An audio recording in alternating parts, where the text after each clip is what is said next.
Paris, France, a city of firelight and fury.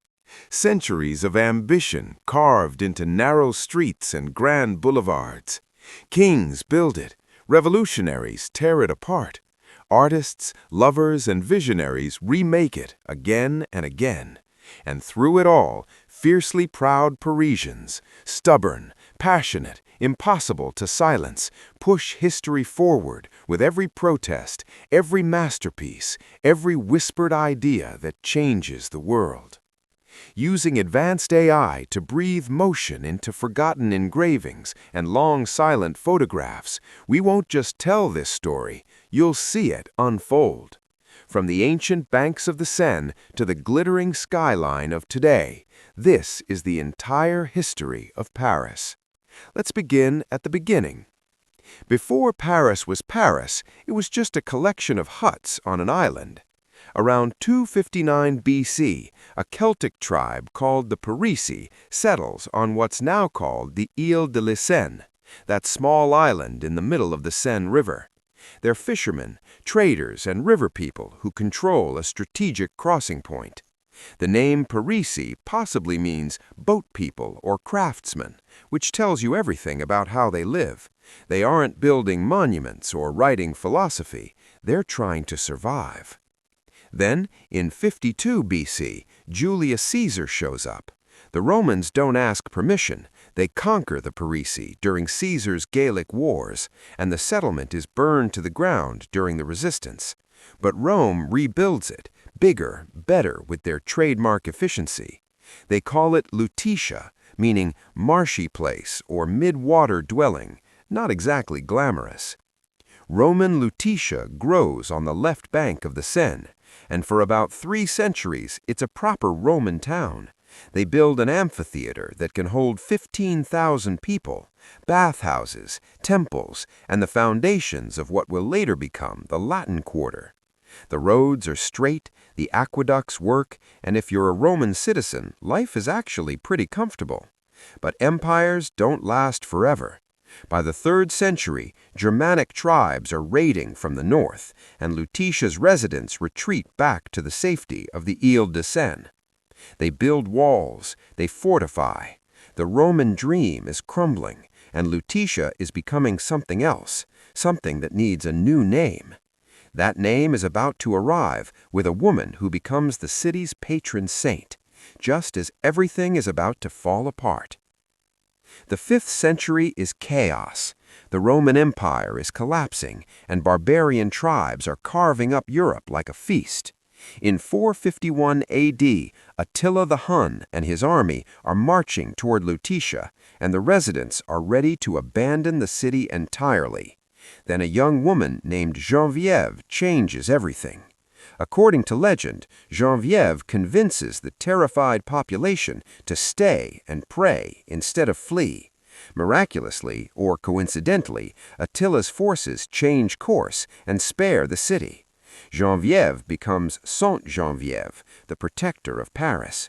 Whether you believe in miracles or military strategy, one thing is certain: Paris survives, and the legend of Geneviève gives the city something it desperately needs: hope. By 508 AD, Clovis I, king of the Franks, makes Paris his capital. This is when the city truly becomes Paris, taking its name from the Parisii tribe that lived there 1,000 years before. Clovis converts to Christianity, and Paris becomes the spiritual and political center of a new kingdom. Churches start rising. The city is no longer just a Roman outpost, it's becoming something distinctly French. But then come the Vikings. Starting in 845 AD, Norse raiders sail up the Seine and attack Paris repeatedly. They don't want to settle, they want gold, and Paris has it. The city pays them off with 7,000 pounds of silver to leave, more extortion than victory. The worst siege comes in 885 AD, when the Vikings blockade Paris for months. Only a few hundred defenders hold the fortified bridges against thousands of Norsemen. They hold on, barely, until reinforcements arrive. Paris survives again, but it learns a hard lesson. If you want to keep existing, you better build stronger walls. By the year 1000, Paris is still small, still centered on that island, but it's growing. Markets are expanding onto both banks of the Seine. The city is becoming a crossroads, a place where power, religion, and commerce are starting to converge. And soon, Paris begins building the monuments that define it for centuries to come. The 12th and 13th centuries are when Paris becomes undeniably important. In 1163, construction begins on Notre Dame Cathedral. It takes nearly 200 years to complete, and it's audacious, a building so ambitious it seems to defy gravity. Gothic architecture is the cutting edge of medieval engineering, and Notre Dame is its masterpiece. Those flying buttresses, the rose windows, the sheer vertical reach towards heaven. It's a statement. Paris is announcing itself to the world. Around the same time, the University of Paris is taking shape. By the early 1200s, scholars from across Europe are flocking to the left bank to study theology, philosophy, and law. This is one of the first universities in Europe, and it makes Paris an intellectual capital. The Latin Quarter gets its name because students and professors speak Latin. This is where medieval Europe is learning how to think. King Philip II, who rules from 1180 to 1223, transforms Paris from a medieval town into a real city. He paves the streets, literally, they've been mud before, and builds the Louvre, but not the museum you know today. Philip's Louvre is a fortress, a castle designed to protect the city from invasion. Thick walls, a moat, a tower to store the royal treasury. Paris is saying, we're not getting sacked again. The city's population explodes. By 300 AD, Paris has around 200,000 people, making it one of the largest cities in Europe. Markets thrive, guilds control the trades, the city expands beyond the Ile de Seine onto both banks, and bridges multiply. But wealth attracts envy, and Paris is about to learn that being important means becoming a target. The 14th century nearly destroys Paris. First comes famine. Harrists fail across Europe in the 1310s, and people starve. Next, the 100 Years' War, starting in 1337, when England and France begin a brutal generational conflict over who should rule France. Paris is at the center of it. But nothing compares to what comes in 1348. The Black Death arrives in Paris, one of the deadliest plague outbreaks in history. Estimates suggest that between a third and half of the city's population dies. Bodies pile up faster than they can be buried. The smell of death hangs over the city for years. Trade collapses. Entire neighborhoods are abandoned. If you live through the plague in Paris, you watch your world end. In 1358, a popular uprising called the Jacquerie sees peasants revolt against the nobility. Paris is in chaos, with different factions fighting for control. Later, in 1382, the Maillotins revolt sees Parisian workers rebel against heavy taxes. The city is angry, hungry, and increasingly violent. Then, in 1420, during the 100 Years' War, Paris falls to the English and their Burgundian allies. For 16 years, the English occupy the city. Parisians are living under foreign rule, and the French crown flees to the Loire Valley. But then, a teenage peasant girl from Lorraine changes everything. Jeanne d'Arc, also known as Joan of Arc, arrives on the scene in 1429, claiming God has sent her to save France. She's 17 years old, illiterate, and convinced she hears the voices of saints. Somehow, she persuades the Dauphin, the uncrowned heir to the French throne, to give her an army. She leads French forces to lift the siege of Orléans, a turning point in the war.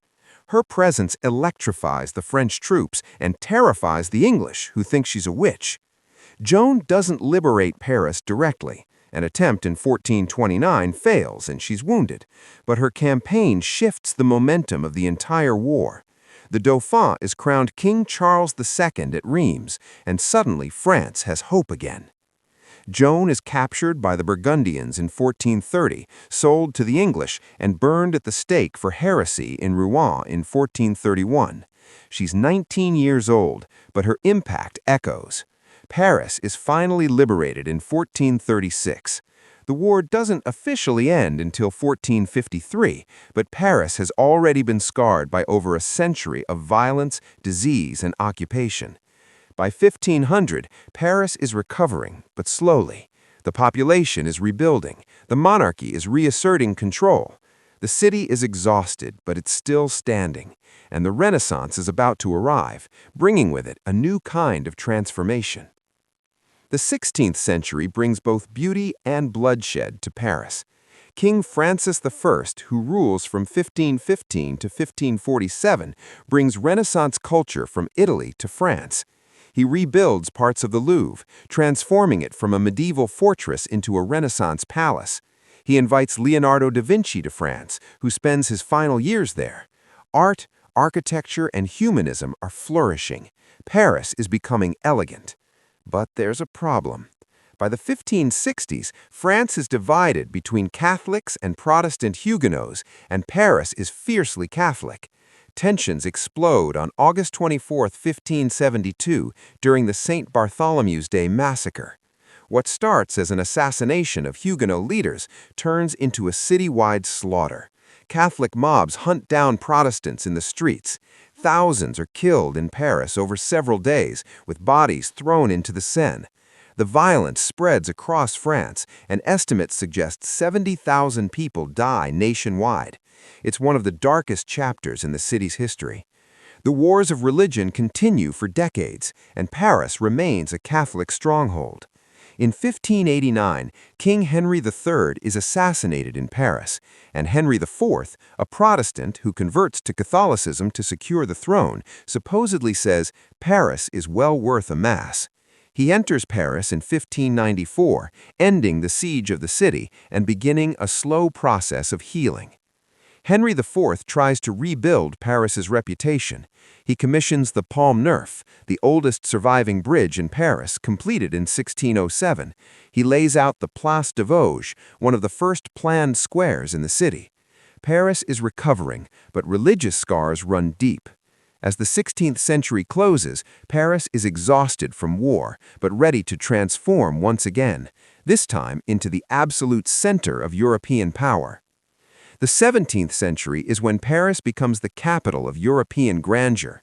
Louis XIII and his chief minister, Cardinal Richelieu, centralize power in Paris. Richelieu founds the Académie Française in 1635 to protect and regulate the French language. It's about control, linguistic, cultural, political. Paris is being shaped into the symbol of French authority. But the real transformation comes with Louis XIV, the Sun King, who rules from 1643 to 1515. Louis makes monarchy an art form. He expands the Louvre, builds the Hôtel des Invalides for war veterans in 1670, and commissions grand boulevards. Paris is being redesigned to reflect absolute power. However, Louis XIV makes a controversial choice. In 1682, he moves the royal court from Paris to Versailles. He doesn't trust Paris. The city has a history of rebellion, and Louis wants distance from the mob. Versailles becomes the political center of France, while Paris remains the economic and cultural one. Even without the king physically present, Paris thrives. Salons, gatherings of intellectuals, writers, and philosophers become the heartbeat of cultural life. French cuisine is being refined into an art. Fashion, manners, and etiquette developed in Parisian society are copied across Europe. This is when France, and specifically Paris, becomes synonymous with culture and sophistication. The century ends with Paris as the most influential city in Europe, but the relationship between the monarchy and the people of Paris is deteriorating, and that tension will have catastrophic consequences. The 18th century begins with elegance and ends with blood. This is the age of enlightenment, and Paris is its capital. Philosophers like Voltaire, Rousseau, and Diderot meet in cafes and salons, questioning authority, debating reason, and imagining new forms of government. The encyclopedia, published in Paris, tries to compile all human knowledge and challenges the church's monopoly on truth. Ideas are dangerous, and Paris is full of them. But below the salons, Paris is rotting. The city's population swells to over 600,000, making it one of the largest in Europe. The poor live in filthy, overcrowded neighborhoods. Sanitation is medieval. Disease is rampant. Meanwhile, the aristocracy lives in luxury, seemingly oblivious to the suffering around them. The situation gets so bad that by the 1780s, Paris's overflowing cemeteries are literally making people sick. Bodies are buried so shallow that the smell of decay drifts through neighborhoods. The solution? The city starts moving millions of skeletal remains into the old limestone quarry tunnels beneath Paris. These become the catacombs, miles of underground passages lined with the bones of 6 million Parisians, stacked in walls of skulls and femurs. You can still visit small sections of them today, walking through tunnels surrounded by the remains of centuries of Parisians. By the 1780s, France is bankrupt from wars and the lavish spending of Louis XV and Louis XVI. Taxes crush the poor, while the nobility pays almost nothing. Bread prices soar, people are starving in the streets of Paris, and the general public of Paris have finally had enough. On July 14, 1789, Parisians storm the Bastille, a royal fortress and symbol of tyranny. It isn't a strategic target, only 7 prisoners are inside, but symbolism matters. The French Revolution begins, and Paris is its stage. What follows is a decade of chaos. The royal family is brought from Versailles to Paris and held in the Tuileries Palace. In 1792, the monarchy is abolished. In January 1793, King Louis XVI is executed by guillotine in what's now the Place de la Concorde. Thousands watch. 9 months later, Queen Marie Antoinette follows. The revolution devours its own children. The Reign of Terror, led by Robespierre, sees tens of thousands guillotined. Nobles, priests, revolutionaries who aren't radical enough. Paris's streets run with blood, literally. Bodies pile up. By 1794, Robespierre himself is guillotined, and the terror ends. France is exhausted, traumatized, and searching for stability. That stability comes in the form of a Corsican general who is about to make Paris the center of an empire. Napoleon Bonaparte seizes power in 1799, and Paris becomes the capital of an empire.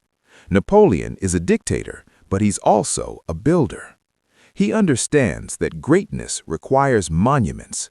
He commissions the Arc de Triomphe in 1806 to honor his armies, though it isn't completed until 1836. He orders the construction of the Rue de Rivoli, a grand street running through the heart of Paris. He reforms the legal system with the Napoleonic Code, which still influences law across Europe today. Napoleon also loots. As his armies conquer Europe, he brings back treasures and displays them in the Louvre, which he transforms into a public museum. The Louvre becomes a statement. Paris is the cultural capital of the world, and all roads lead here. But empires built on conquest don't last. Napoleon's disastrous invasion of Russia in 1812 and his defeat at Leipzig in 1813 bring foreign armies to Paris's doorstep. In 1814, Paris is occupied by Russian, Prussian, and Austrian troops. Napoleon abdicates and is exiled to Elba. He comes back in 1815 for the 100 Days, but his final defeat at Waterloo ends the dream. Napoleon is exiled again, this time to St. Helena, where he dies in 1821. Paris is left to reckon with what Napoleon builds and what he destroys. The city has been the heart of an empire that reshapes Europe, but now it's occupied, humbled, and facing an uncertain future. After Napoleon, the Bourbon monarchy is restored, but the people of Paris haven't forgotten the revolution. In July 1830, Parisians rise up again, overthrowing King Charles X in the July Revolution. Barricades go up in the streets, a tactic that defines Parisian resistance for generations. A new citizen king, Louis Philippe, takes the throne, but he satisfies no one. In February 1848, revolution erupts again. Louis Philippe flees and the Second Republic is declared. But within months, workers in Paris rise up once more in the June Day uprising, demanding social reforms. The army brutally suppresses them, killing thousands. Paris is a city of war with itself. Out of this chaos comes Louis Napoleon Bonaparte, Napoleon's nephew, who was elected president in 1848. In 1851, he stages a coup and declares himself Emperor Napoleon III. Despite his authoritarian rule, he transforms Paris in ways that still define the city today. Napoleon III hires Baron Haussmann to redesign Paris. Haussmann's renovations, carried out from 1853 to 1870, are radical. He demolishes medieval neighborhoods, replacing narrow, winding streets with wide boulevards. He builds parks, sewers, and uniform apartment buildings with those iconic Parisian facades. Why? Partly for modernization, but also for control. Wide boulevards are harder to barricade and easier for troops to move through. Beauty and authoritarianism go hand in hand. Haussmann's Paris is the Paris we recognize today. The boulevards, the streetlights, the elegant uniformity. But that beauty comes at a cost. Working-class neighborhoods are destroyed and thousands are displaced. Then, in 1870, Napoleon III makes a fatal mistake. He goes to war with Prussia. The Franco-Prussian War is a disaster.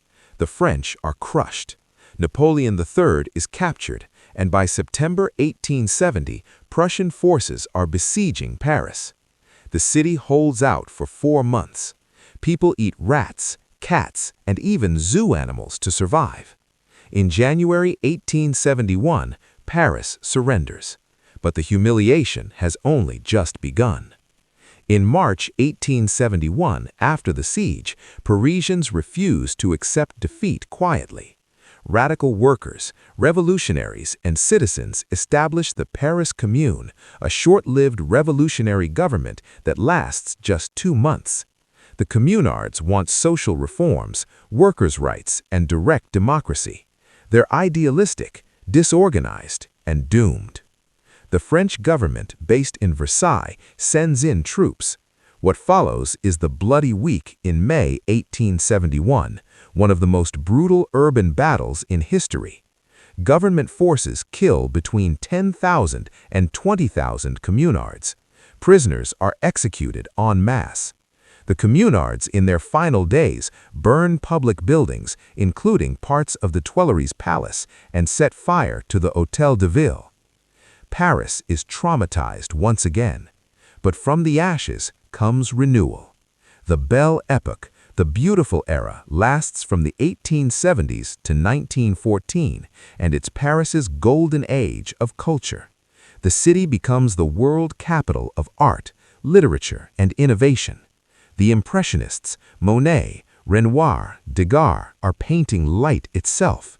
The Moulin Rouge opens in 1889, and Parisian cabaret becomes legendary. Writers like Émile Zola and Victor Hugo define the age. In 1889, the Eiffel Tower is built for the World's Fair. Parisians hate it at first, call it an eyesore, a metal monstrosity, but it becomes the symbol of Paris, of modernity, of human ambition reaching toward the sky. The Paris Metro opens in 1900 with its distinctive Art Nouveau entrances designed by Hector Guimard. The Grand Pôle and Petit Pôle are built. Paris is thriving, cosmopolitan, electric. But beneath the glamour, tensions are rising across Europe. Alliances are forming, militaries are arming, and in 1914, the lights go out across the continent. World War I nearly breaks Paris. Though the front lines are north and east of the city, Paris lives under constant threat. In 1914, German forces come within 30 miles of the city during the First Battle of the Marne. Parisians can hear the artillery. Taxis are famously commandeered to rush French troops to the front, the taxis of the Marne. And it works. Paris is saved, barely. For 4 years, Paris endures.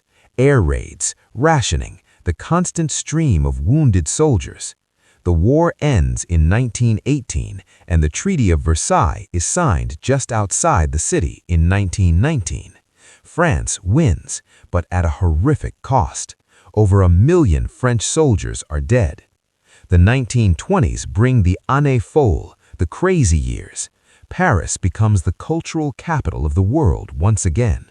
American jazz floods the nightclubs. Writers and artists Ernest Hemingway, F. Scott Fitzgerald, Gertrude Stein, Pablo Picasso make Paris their home. The lost generation finds refuge here.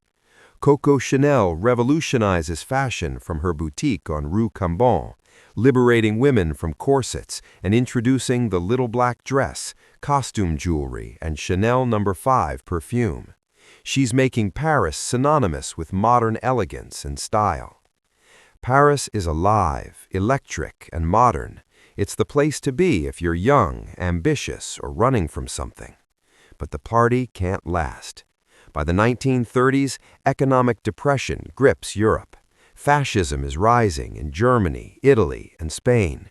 In Paris, political tensions intensify. The far-right riots in 1934.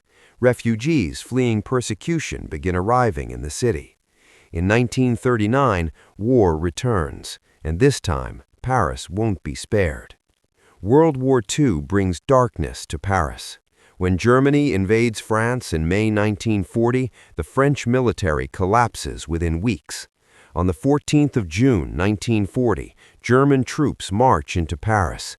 The city is declared an open city to avoid destruction, meaning it surrenders without a fight. The French government flees. The swastika flies over the Eiffel Tower. For 4 years, Paris lives under Nazi occupation. Cafes, theaters, and nightclubs stay open, but they serve German officers. Jewish Parisians are rounded up. Over 13,000 are arrested in the Val d'Ival roundup in July 1942 and sent to concentration camps. Most never return. But resistance exists. The French resistance carries out sabotage, publishes underground newspapers, and smuggles Allied pilots. Parisians resist in small, dangerous ways, distributing leaflets, hiding Jews, risking everything. In August 1944, as Allied forces close in, Parisians rise up. The Paris uprising begins on the 19th of August. Barricades go up across the city again. The resistance fights street by street against German forces. Hitler orders the city burned, but the German commander Dietrich von Haltitz disobeys. On the 25th of August 1944, French and American forces enter Paris. General Charles de Gaulle walks down the Champs-Élysées in triumph. Paris is free, but liberation comes with a cost. Collaborators are punished, sometimes violently. Women who have relationships with Germans have their heads shaved in public. The city is scarred, angry, and trying to figure out who it wants to be after such betrayal. Recovery takes decades. After the war, Paris has to rebuild, not just physically, but spiritually. The city becomes a center of existentialism. Philosophers like Jean-Paul Sartre and Simone de Beauvoir hold court in cafes, grappling with questions of freedom, responsibility, and meaning after the horrors of war. Economically, France recovers with the help of the Marshall Plan. By the 1950s and 60s, Paris is modernizing. High-rise suburbs, banlieues, are built to house a growing population. The périphérique, a ring road around the city, is completed. Paris is sprawling, growing beyond its historic core. In 1947, Christian Dior launches his New Look collection from his Avenue Montaigne atelier, redefining post-war femininity with cinched waists and full skirts. The fashion houses of Paris are dressing the world's elite and defining style for an entire generation. But tensions are building. In May 1968, Paris explodes again, not in war, but in protest. Students at the Sorbonne occupy their campus, demanding educational reform and opposing authoritarianism. Workers join in, launching general strikes. Paris is paralyzed. Barricades go up in the Latin Quarter. Riot police clash with protesters. Millions across France go on strike. The May 68 protests don't topple the government, but they change France. They challenge traditional authority, spark debates about gender, sexuality, and workers' rights, and leave a lasting cultural mark. The 1970s bring further change. President Georges Pompidou commissions the Pompidou Center, a radical inside-out building that opens in 1977 and shocks traditionalists. Paris is embracing modern architecture, sometimes controversially. But the story of Paris isn't over yet. As it steps into the modern world, new challenges will be faced. The last 40 years see Paris continue to evolve.